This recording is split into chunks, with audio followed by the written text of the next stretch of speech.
Hey guys, this is What If here. I just want to talk about the 2017 Las Vegas race in the Xfinity Series. If anybody's been following my Twitter, I was kind of updating what I thought about the race or the stages. I really didn't tweet that much about it, but if you've glanced at my Twitter, you already have an idea what I feel like about this race. Like always, like almost every race, it was a cup fest, a leech fest. Just cup guys being up at the front the entire time and really not making it very interesting when stakes aren't really that important, when the regulars aren't anywhere near it, and the cup guys are just basically just taking the points away from them for these stages now. So there's that as well. I mean, they were doing that before anyways, but besides that, putting that aside, I thought the racing for the most part was actually pretty decent. I was legitimately shocked. I thought it'd be shitty. The Xfinity series for so many years, I feel like in terms of just racing on its own, has just been shit except for the road courses. It's just been such a shit show. But this time it was actually okay. There was a pass for the lead at one point. I mean, it was like a cup guy passing another cup guy, but still, I mean, that's shocking. And there was some looks like to be decent racing all around the field at some points. Cautions came out, and I don't think there was any of them that were stupid except for like a debris caution, which there was actual debris. They actually showed it. But it always baffles me because you see a debris caution, there's like a little like thing on the track, and it takes them like 5 laps of like going around the track to do that. It's like, why? Like, why does that take so damn long? You would think 1 or 2 for pit stops, and the third one you'll get going. But I don't know, but it always baffled me why the hell they take so damn long, unless people just don't know where the hell they are on the track to put themselves on the grid order. I have no idea. But anyways, the caution for the most part were pretty I didn't see there would be an issue with. Ray Black Jr. is always wrecking himself, whether if it's his fault or not. Ray Black Jr. is starting to get to the point where it's like NASCAR needs a caution. They're just going to radio communicate him and just ask him to spin out, because he's done it so many times. It's ridiculous. And also Matt Tifft just being complete scrub. I don't know why people always really like Matt Tifft. I know like the whole story with his surgery and stuff, and it's like, oh, it's supposed to make me feel something, but it's like if he's not a good driver, he's not a good driver. Like, I mean, he's like in the best equipment he really could be for Gibbs, and that's in the Xfinity series or even in the truck series. He didn't do much with that. So like, even if you hand him great equipment, he doesn't do shit with it. So I don't know. I think he's heavily overrated with that. And I don't know. Matt Tiff just another person that just has a ride because of money, it seems like. And I'm just not really fond of that all too much. The first segment, Kyle Busch won. The second segment, I believe Kyle Busch won as well. The last segment, I keep calling them segments because they're just like, it's like an all-star race. I don't know, but the final like stage, like the last 100 laps, was pretty good. I mean, there was some parts I didn't like, but I thought were boring. But I thought overall it was enjoyable to some degree. If I just pretend the Cup guys don't freaking exist, because they made a race that could have been at least a 7 out of 10 to me to like a 4. Or something, just because of the Cup guys just being in there and just ruining it. But on the good news, Justin Allgaier wins the race, not literally, but figuratively, because he was the highest finishing regular, and that was his 19th career win. Had there would be never any Cup drivers in the freaking Busch Series, freaking Nationwide, and Xfinity. Like, if there's no Cup guys entering it, Allgaier would have 19 wins. And I have it all written down here. I'm going to show you. I can't show you, but you're going to hear the pages flip because I have it all written down here. So in 2009, he got 1 win. And this is in the universe where, Cup drivers don't exist, and, people that deserve to win should win everything. So here we go. Justin Allgaier got his 1 win at Bristol in 2009. He was the highest finishing regular.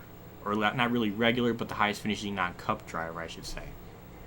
2010, he got 6 wins. He was the highest finishing driver at Daytona. Bristol, he got a legit win there.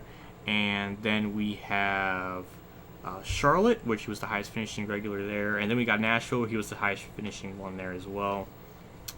And then we go down to Michigan. and he was the regular winner there. Not a regular, yeah, the highest finishing regular. And then we go to where is it? Okay, then we go to Charlotte again. So he swept the Charlotte races in 2010. He was the highest finishing regular, and he got 6 wins that season. So then we go to 2011, where he had 3 wins, and the 3 wins he had were ironically at Las Vegas in 2011. So he technically got his second career win at Las Vegas in terms of the highest finishing regulars. Good job. So he got one in 2011 at Vegas. And then we go to the next one, which is at Richmond. So that's the second one. And then we go to his third one at Chicagoland, which was an actual win.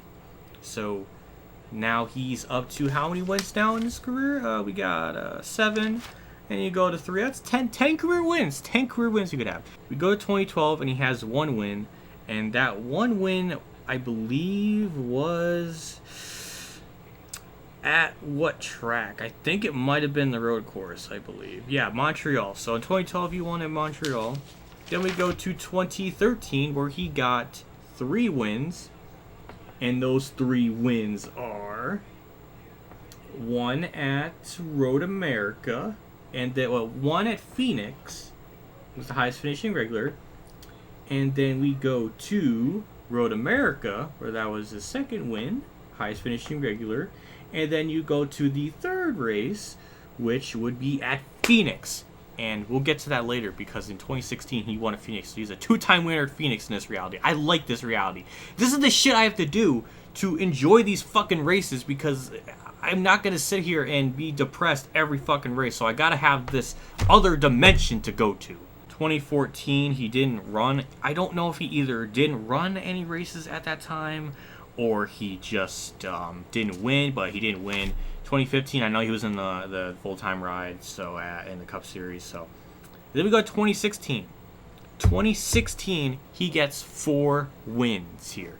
We have to go to Daytona, which was a controversial finish, and it was bullshit, but he was the highest finishing regular, so we got 1 at Daytona. And then you go to Indianapolis, he was the highest finishing regular there, so that's 2. And then you go to Bristol, that's his 3rd. And then you have Phoenix, where he was the highest finishing regular there. And you go to 2017, he was the highest finishing regular at Vegas. My brain's almost forgetting about this race already. So, if we just do the math, that was 19 career wins he has. Pretty goddamn impressive. But if only. If only. So if we're going to count all these wins Allgaier would have had, we'd have 1 in 2009, so that's 1. Then he got 6 in 2010, so that's 7. 8, 9, 10. 11. 12, 13, 14. 14. 15, 16, 17, 18, up to 2016, and then 19 in 2017.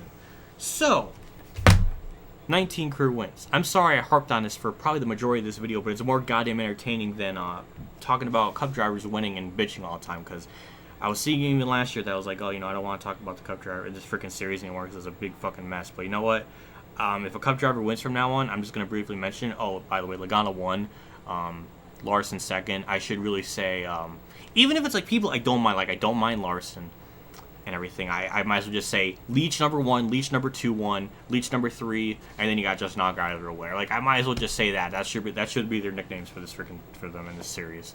Even if I like them, they're leeches. Even if Junior races in the series, I'm gonna call him a leech anyways. But yeah, 19 career wins for Allgaier. Pretty damn impressive. If only. Just now. I love you, just now. I love you. Overall, my thoughts. It was better than I was expecting. It would have probably been a 7 out of 10, but the Cup guys I think they led probably 100% of the laps. If not, then an extremely small amount of the regulars lead. So yeah, it was much better than I was expecting. But still a 4 out of 10 because Cup guys. Yeah, if they weren't there, it would have been better. So you can blame the Cup guys for that rating. Anyways, that's my 2 cents on it. I'm just gonna probably talk about the freaking regulars and their potential wins they could have had. So yeah, Kyle Busch didn't win, but another Cup guy did. So I mean, what did we gain? We gained nothing. I don't know. I'll see you all later. That's all I want to talk about. I'm probably gonna forget about this race like I have for all the other ones, except for the ones with Allgaier winning probably. I'll see you all later, guys. Have a good day, everyone.